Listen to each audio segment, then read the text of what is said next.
making an apple cheesecake bake. Spraying my pan. Got my crescent rolls here. Going to squish this all in here. Yeah, it's not gonna fit in your pan totally, and that's fine. I have some leftover pie filling from another recipe.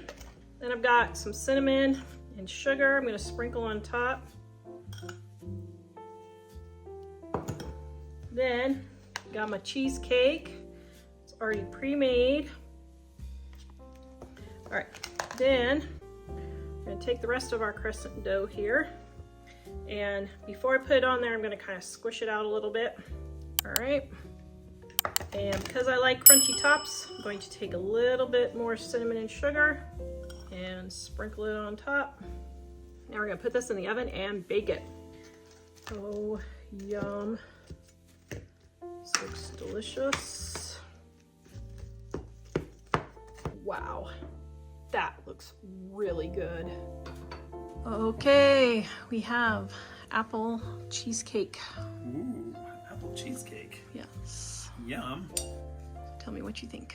I'm assuming it's gonna be yum. Mmm.